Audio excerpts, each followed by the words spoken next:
apex predators chose a human babysitter, and the galaxy was never the same. The first time the Zyranth delegation asked for a human, the Galactic Council thought it was a joke. The Zyranth were apex predators, feared across a dozen systems. Towering, scaled, and armed with natural claws sharp enough to cut steel, they were the last species anyone expected to seek outside help. Yet their leader, Lord Resk, stood tall before the assembly and declared, "Our offspring are difficult. We require someone capable of surviving them." Murmurs filled the chamber. No species volunteered. To babysit a Zyranth hatchling was to risk becoming prey. And then a human raised her hand. The volunteer. Cadet Sarah Morgan was young, barely 22 Earth years, a recent graduate from the Human Exchange Program. "I'll do it," she said calmly. The chamber erupted in chaos. "You cannot be serious," a Ketheri ambassador hissed. "She will be eaten alive," shrieked an Elithing delegate. "She volunteers for death," growled a Vorkash sergeant. But Sarah just smiled. "I grew up babysitting my cousins. If I can handle toddlers on Earth, I can handle yours." The Zyranth leader tilted his great horned head. His slitted eyes narrowed. Then, unbelievably, he laughed, a deep growl that rattled the floor. "Then the human shall try." Meeting the hatchlings. The Zyranth nursery was a fortress. Steel walls, reinforced barriers, and guards armed with stun lances lined every corner. And yet inside, chaos reigned. 3 hatchlings roared, snapping their developing fangs, climbing the walls with terrifying agility. One had already torn through the plating of a feeding unit. Another was wrestling a guard twice its size. The guards looked exhausted. Some were bleeding. None dared approach. Sarah walked in, hands on her hips, and whistled sharply. Every hatchling froze. The humans in the room grinned knowingly because every Earth child knew that whistle. It meant someone's in trouble. "All right, gremlins," Sarah said, stepping forward without a hint of fear. "Playtime's over. Everyone down." The hatchlings growled. One lunged at her, claws flashing. The guards shouted in alarm until Sarah caught the creature by its snout, shoved it back onto the padded floor, and gave it a firm look. "Ah. No biting." The hatchling blinked, confused. The human method. Within an hour, the impossible happened.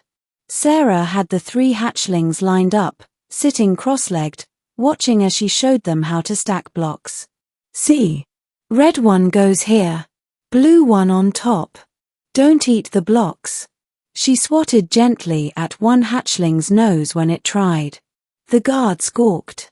The predators, creatures they had trained with electric shock prods, were obeying. Not because they were forced to, but because they were engaged. Lord Resk himself entered, his massive frame filling the doorway. His claws flexed. "Impossible," he muttered. "They listen, to you?" Sarah shrugged. "Kids are kids. Doesn't matter how many teeth they have." The incident.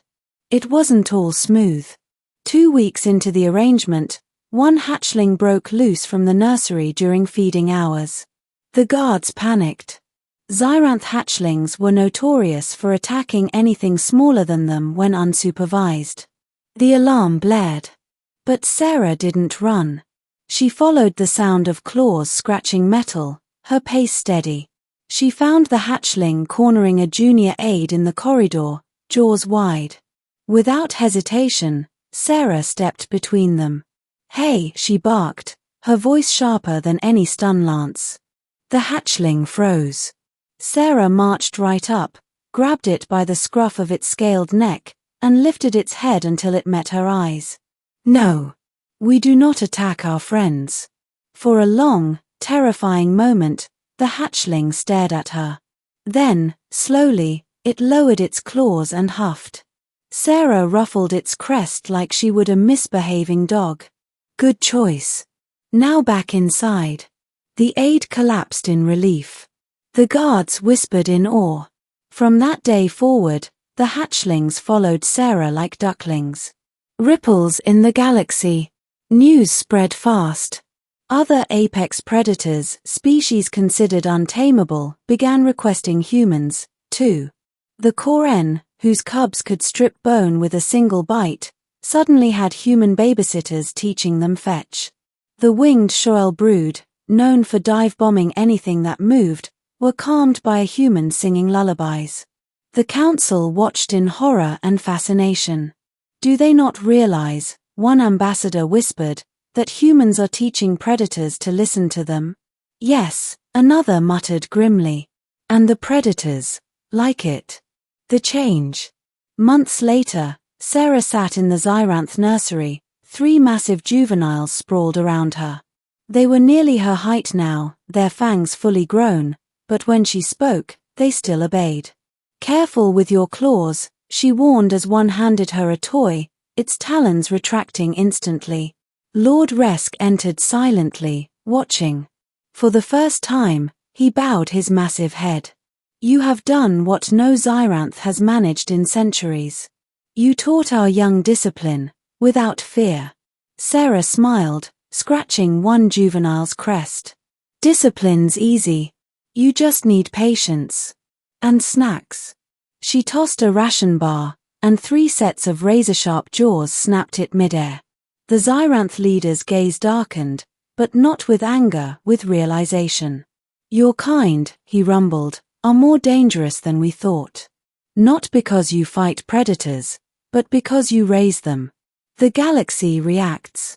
The council grew uneasy. Every apex predator species was becoming attached to humans. Entire generations of dangerous younglings were growing up seeing humans not as prey, but as leaders, protectors, and most dangerously, family. One ambassador whispered, the predators will follow humanity anywhere. Another replied, and when they grow, the galaxy will follow too. Epilogue.